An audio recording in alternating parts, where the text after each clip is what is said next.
Salam saudaraku, semoga kita semua dalam keadaan sehat dan penuh sukacita dalam Tuhan. Hari ini kita akan merenungkan firman Tuhan dari Ester 9 ayat 15-19. Sebelumnya kita berdoa. Bapa di surga, sebentar lagi kami akan merenungkan firman-Mu. Kiranya Roh-Mu yang kudus menerangi hati dan pikiran kami, agar kami sungguh memahami firman-Mu. Di dalam nama anak-Mu Tuhan Yesus Kristus kami berdoa. Amin. Firman Tuhan yang menjadi nats khotbah kita, Ester 9 ayat 15-19. Beginilah firman Tuhan. Jadi berkumpullah orang Yahudi yang di Susan pada hari yang ke-14 bulan Adar juga. Dan dibunuhnyalah di Susan 300 orang. Tetapi kepada barang rampasan tidaklah mereka mengulurkan tangan. Orang Yahudi yang lain yang ada di dalam daerah kerajaan berkumpul dan mempertahankan nyawanya serta mendapat keamanan terhadap musuhnya. Mereka membunuh 75.000 orang di antara pembenci-pembenci mereka. Tetapi kepada barang rampasan tidaklah mereka mengulurkan tangan. Hal itu terjadi pada hari yang ke-13 dalam bulan Adar. Pada hari yang ke-14 berhentilah mereka, dan hari itu dijadikan mereka hari perjamuan dan sukacita. Akan tetapi orang Yahudi yang di Susan berkumpul baik pada hari yang ke-13, baik pada hari yang ke-14 dalam bulan itu. Lalu berhentilah mereka pada hari yang ke-15, dan hari itu dijadikan mereka hari perjamuan dan sukacita. Oleh sebab itu, orang Yahudi yang di pedusunan, yakni yang diam di perkampungan, merayakan hari yang ke-14 bulan Adar itu sebagai hari sukacita dan hari perjamuan, dan sebagai hari gembira untuk antar-mengantar makanan. Demikian firman Tuhan.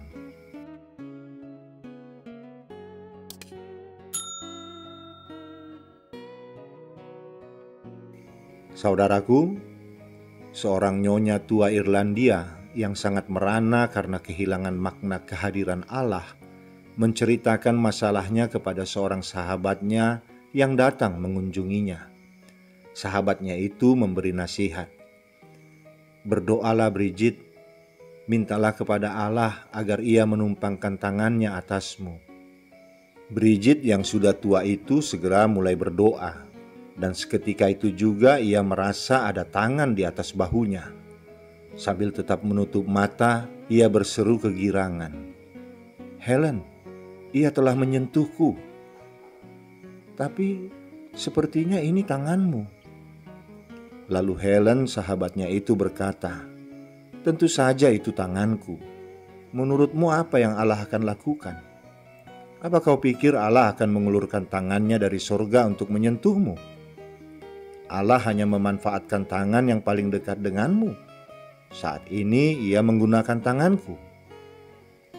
Saudaraku, kehidupan seseorang dapat disebut sebagai kehidupan yang berarti bila kehidupan orang itu berguna bagi orang lain. Seorang yang kaya dan berkuasa, bila hidupnya tidak berguna bagi orang lain, hidupnya dianggap tidak berarti apa-apa. Orang yang hidupnya tidak berarti adalah orang yang keberadaannya tidak ada gunanya bagi orang lain. Bila orang semacam itu meninggal, tidak akan ada orang yang merasa sedih atau kehilangan. Sebaliknya, perhatikanlah bahwa ada orang-orang yang tidak kaya dan tidak berkuasa, namun hidupnya sangat berguna bagi orang lain. Saat orang seperti ini meninggal, akan ada banyak tetesan air mata yang mengalir sebagai ungkapan rasa duka, haru, dan kehilangan.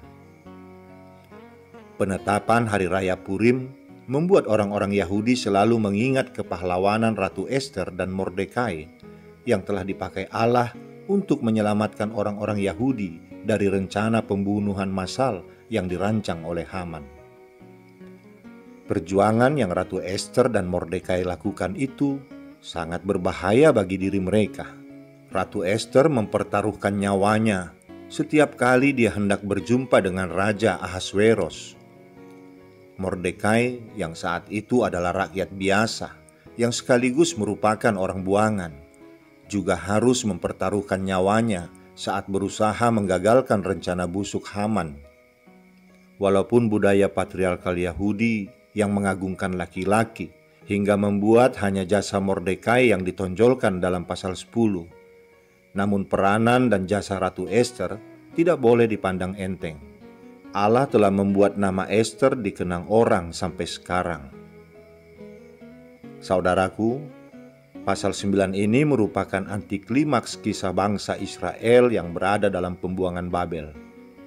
Babel saat itu berada di bawah kekuasaan Persia setelah mengalahkan Babilonia.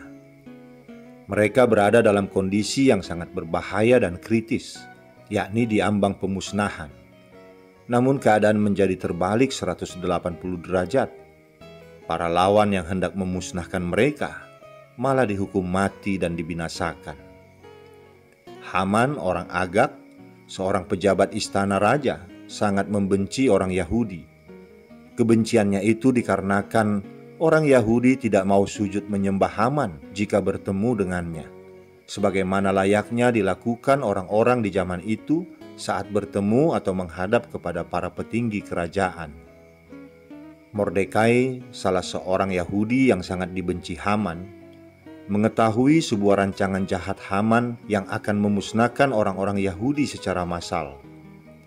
Mordekai memberitahukan hal itu kepada Ratu Ester, keponakannya, yang sejak kecil telah dirawat olehnya karena telah yatim piatu. Melalui perjuangan Mordekai yang pantang menyerah, yang mendesak keponakannya Ester, yang bukan suatu kebetulan tetapi diyakini bahwa sudah direncanakan oleh Allah, Ester diangkat menjadi ratu menggantikan Ratu Wasti yang telah dibuang oleh Raja Ahasweros karena berani mengacuhkan raja. Dan melalui Ester ini, orang-orang Yahudi bebas dari pemusnahan. Ratu Ester sangat disayangi oleh raja, sehingga segala permintaan yang diinginkannya selalu dikabulkan oleh raja. Ratu Ester memberitahukan niat jahat Haman kepada raja, dan akhirnya Haman dihukum mati oleh raja. Ratu Ester juga meminta kepada raja agar orang-orang Yahudi diberikan kesempatan mempertahankan diri dan melawan para musuh mereka. Dan Raja Ahasweros mengabulkan permintaan sang ratu. Saat itu orang Yahudi tengah terjebak dalam situasi yang tak terhindarkan, sehingga mereka harus mempertahankan diri untuk menyelamatkan nyawa. Sebelumnya, atas hasutan Haman, raja telah memberi kuasa kepada Haman untuk membunuh orang-orang Yahudi. Dan hari pembantaian itu telah ditetapkan, yaitu pada hari ke-13 bulan Adar. Kuasa kepada Haman itu sama dengan titah raja, sedangkan titah raja tidak boleh dibatalkan. Pada hari yang telah ditetapkan itu, orang-orang Yahudi berperang melawan musuh-musuh mereka dan membunuh mereka.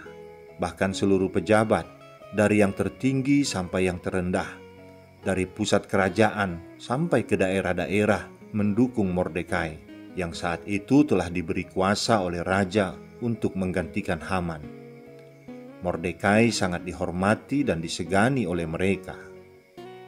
Pada ayat 15 disebutkan, "Jadi berkumpullah orang Yahudi yang di Susan pada hari yang ke-14 bulan Adar juga, dan dibunuhnyalah di Susan 300 orang. Sementara sehari sebelumnya, orang Yahudi yang lain yang ada di dalam daerah-daerah kekuasaan Raja Ahasweros, yaitu 127 kerajaan yang terbentang dari India sampai Ethiopia. Mereka berkumpul dan mempertahankan nyawa dari musuhnya. Mereka membunuh 75.000 orang di antara pembenci-pembenci mereka." Ester, Mordekai, dan seluruh orang-orang Yahudi dimanapun berada saat itu mengalami kemenangan menghadapi para musuh yang membencinya dan yang berniat jahat memusnahkan mereka. Mereka sangat bersuka cita dan melakukan perjamuan dan saling mengantarkan makanan. Saudaraku, sepertinya tindakan orang Yahudi ini merupakan suatu tindakan yang mengerikan. Namun kalau dilihat dari sisi Allah, maka itu adalah merupakan penghukuman dari Allah terhadap musuh-musuh Allah melalui orang Yahudi. sebagaimana Allah dulu membunuh anak-anak sulung Mesir. Demikian pula pada masa pemerintahan Ahasweros, ia membunuh orang-orang yang membenci umatnya melalui tangan orang Yahudi sendiri dalam suatu pertempuran yang tak terelakkan.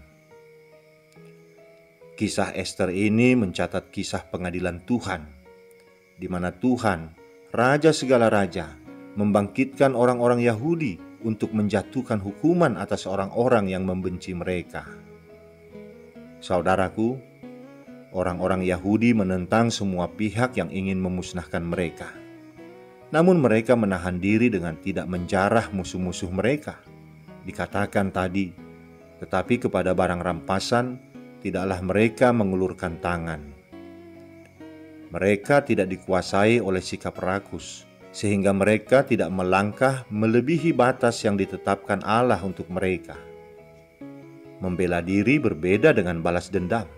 Balas dendam akan melakukan lebih dari apa yang seharusnya dilakukan. Jadi, jangan pernah melangkah melebihi apa yang Allah tentukan bagi kita, karena hal itu akan menjadi masalah dalam hidup kita kelak. Dan jangan pernah anggap remeh pengadilan Allah.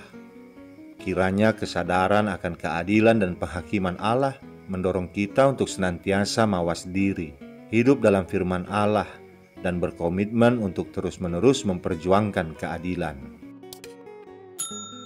Saudaraku, apa yang kita tabur, itulah yang akan kita tuai. Para pembenci yang merancang kematian orang-orang Yahudi justru mendapat hukuman kematian dari Allah.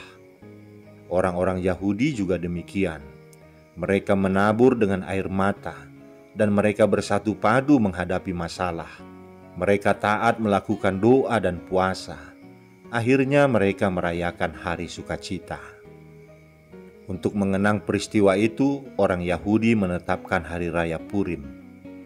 Mereka yang tadinya menderita sebagai orang buangan, tetapi akhirnya mereka menuai sukacita dan sorak-sorai. Melalui kedudukan Ratu Ester dan Mordekai, orang-orang Yahudi menjadi orang-orang terhormat, bahkan ditakuti. Saudaraku, mungkin saat ini kita sedang menghadapi berbagai masalah yang membuat kita banyak mencucurkan air mata.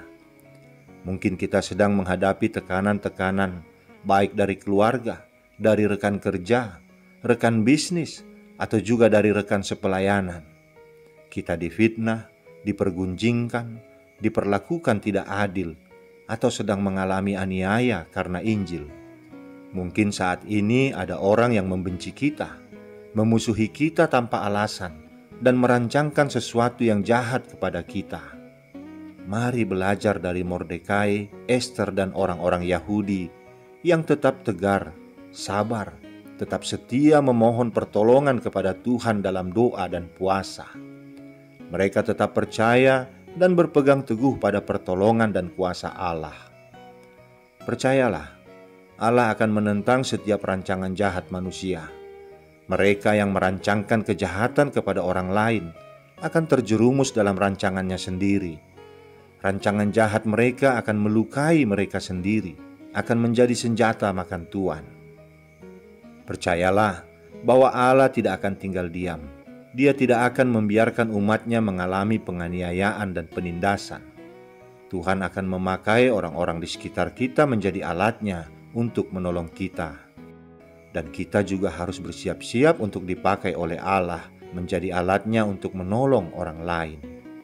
Percayalah bahwa bersama Allah pada akhirnya kita akan menuai kemenangan dan sukacita. Percayalah, keselamatan dari Allah pasti akan datang. Amin. Kita berdoa. Bapa di surga, kami bersyukur untuk firman-Mu hari ini yang mengingatkan kami bahwa Engkau tidak pernah meninggalkan kami di dalam penderitaan yang kami alami. Bahwa tangan-Mu sanggup menolong kami melalui orang-orang di sekitar kami. Bapa, kami menyerahkan segala pergumulan kami ke dalam tangan-Mu, agar Tuhan turun tangan menolong kami dan memberi kami hikmat untuk mampu keluar dari segala macam pergumulan kami, penderitaan kami. Agar kami juga mengalami sukacita seperti yang dialami orang-orang Yahudi pada zaman Ratu Ester. ada banyak orang yang tidak menyukai kami tanpa alasan. Dan mungkin juga kami juga membenci orang tanpa alasan. Karena itu Bapa, ampuni kami semua. Jadikan kami alat-Mu Bapa, untuk membawa kedamaian di dalam kehidupan kami. Membawa keadilan, kebenaran dan kasih di tengah-tengah dunia ini. Agar hidup kami menjadi hidup yang berarti. Berarti bagi kami, berarti bagi orang lain. Terlebih berarti bagi-Mu Tuhan. Kami percaya Engkau tidak akan pernah membiarkan kami meninggalkan kami dalam derita kami. Tangan-Mu akan selalu menolong kami. Dan kami juga bersedia Bapa, untuk menjadi alat-Mu, menjadi tangan-Mu, untuk menolong orang-orang, untuk memperoleh keadilan dalam kehidupannya. Terima kasih Bapa. Di dalam nama anak-Mu Tuhan Yesus Kristus kami berdoa. Amin. Saudaraku, kita akan berjumpa lagi di lain waktu. Kiranya Tuhan memberkati kita semua. Salam sehat, Shalom.